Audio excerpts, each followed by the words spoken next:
Tactacam Reveal X Pro 3.0. This, I think, is the staple or the standard for cell cameras in this day and age. I think as far as price, quality, features, I think this kind of sets the standard. And when I compare or review a cell camera, I compare it to this one. And there's a reason for that. Well, it's even better now. So the X Pro itself was fantastic before. The new features that Tactacam's put out, I think, are going to make it even better, of course. The battery life's improved. They're claiming it's the #1 rated battery life. That's what they're claiming. We'll see. You don't have to have an SD card anymore, so the big headache for all the reveals from back at the very beginning was you had to have a high-speed SD card, and I think they've kind of made that the norm now. When you use a cell camera, you need to use a high, a U3 class 10, etc., etc. But you don't even have to have that anymore, so that simplifies it for a lot of people. The memory card is built in. You can have one if you want to mess with that. No glow IR technology, so you should not see any kind of a flash or anything. You still got the LCD screen inside there. Now with this new app, you can request video. So now on your food plots, or in my case, duck ponds and stuff like that, waterfowl hunting, in the morning at 6:30 at sunrise, I can say, send me a 10-second video of what's out there. And I can even, ducks that are way back off that maybe I wouldn't be able to pick up on the sensor because they're small and maybe they just swimming across the top. I can see if they're there now, especially with that video. The videos are 1080p, full HD videos, which I was really impressed with the X Pro. These are supposed to be even better. The images are supposed to be even better. So when you download a video to your phone, swipe up and see what the image quality says it is when you're using these cell phone or cell cameras. They can put any number they want on the front here, so I think these are still saying 16. I don't even know where it's at on here, but other companies are putting 36 megapixel or whatever. It's not sending you a 36 megapixel picture. It's going to compress it down, and it'll show you the quality if you'll swipe up on your iPhone. So something to think about, something to look at. Tactacam, you can see, is not throwing that out there saying we're 120 megapixel photos or whatever. It doesn't matter. What matters is how does it come to your app. Okay, and that's what the key is. If any other company is saying we have the best pictures on our cellular cameras, that may be true, but how do they look on the app? Because that's why you buy a cell camera. So that's something to always keep in mind. They've added the 5 burst if you want to do burst mode. I do that sometimes on trails where I don't want to run video because it's way back. I don't want to have to take an extra solar panel or battery pack. I just want to put a camera on a scrape or on a trail and leave it and forget about it. The battery life will last a lot longer if you do burst, whether it be 3 or 5 burst instead of a 10-second video. 10-second video keeps the flash on, it keeps recording for that whole 10 seconds, whereas 3 or 5 burst pictures, it's just going to be a half of that. So you'll get double the life not doing video and doing burst. So I use that some on some places I don't want to have to go get the camera very often. They've improved the image sensor. You can aim from the app or the LCD screen. Built-in GPS like it has in the past. So just a lot of cool features. And one of the biggest features is the antenna is pre-installed. It's got a lot more flex to the antenna, so you don't have to worry about it getting broke. You should be able just to keep it straight down to the side and not have to mess with it. So let's get this open, activated on a tree, and let's look at some pictures and videos of it. X Pro 3.0. Excited about this one, ready to get this one on a tree. Hopefully we get some deer coming in tonight. I've had some real good deer coming in pretty regularly, and hoping they stay that way, so we'll get some real quick videos and photos to check.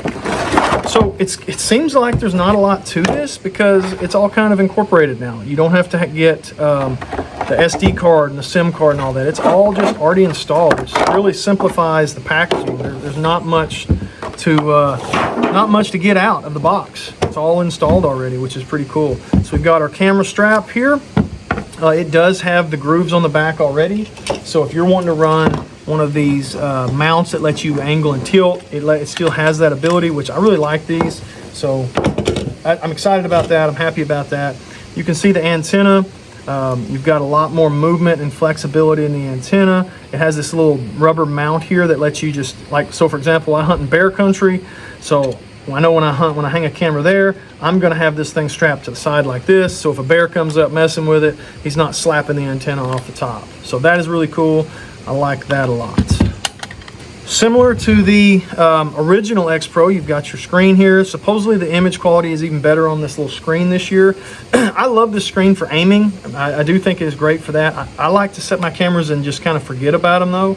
So it's not one of those things I use very often, but when you do use this little screen, it is really cool. And if you have trouble Bluetoothing to an app, connecting to an app and all that stuff, the screen is really simple. It tells you exactly what you're setting up, the settings you're using. So I'm gonna pop this battery pack out.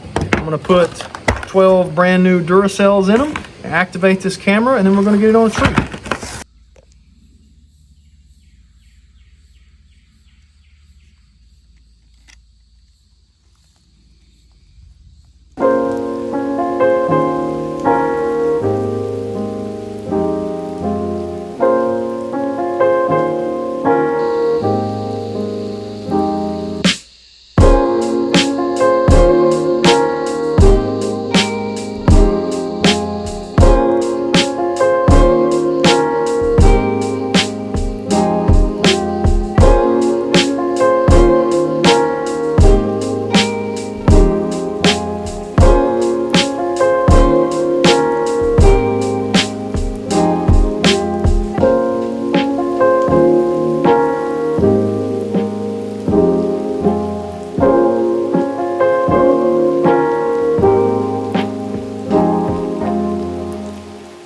All right, so let's sum up the X Pro. The image quality, fantastic. Video quality, fantastic. All the cool features it had last year are improved. The LCD screen's still there.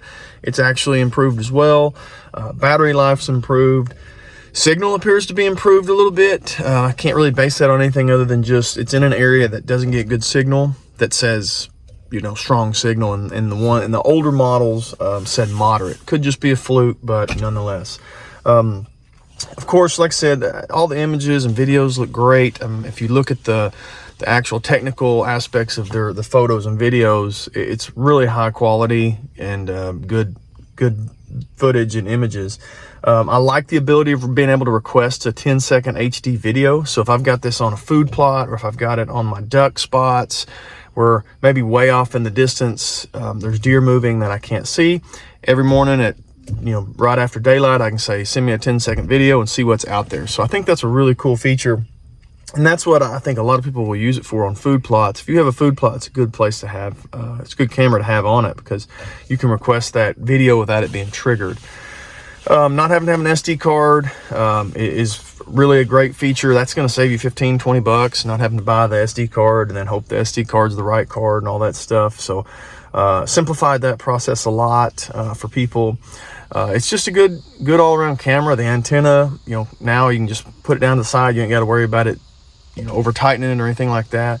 They just improved something that was already kind of top of the line. Just made a few things a little better. Being able to do a 5-second burst. So if I put this on some scrapes, or if I put it out on public land, I want to extend that battery life, I'm going to use the five picture burst instead of a video. That'll double the battery life as opposed to doing videos. It's just a really cool camera. If you want to get the most out of battery life, use that hybrid mode so that it doesn't try to send and communicate constantly back and forth. It'll only send or try to send or communicate that 5 minutes after it takes a picture or video. So that'll really help your battery life as well. Really cool camera. I'm going to be using a bunch of them. I hope so. Stick around, like, subscribe. There'll be another video comparing the X 3.0 to the X Pro, kind of saying which one, if you're looking to buy one, which one are you will fit you better. So for 150 bucks, I think it's top of the line. It's the baseline that all cell cameras get compared to from here on out. And that's a pretty cool feature for 150 bucks to be able to be the top of the line, top dog. So anyway, appreciate it. Like, subscribe, stick around. Thank you.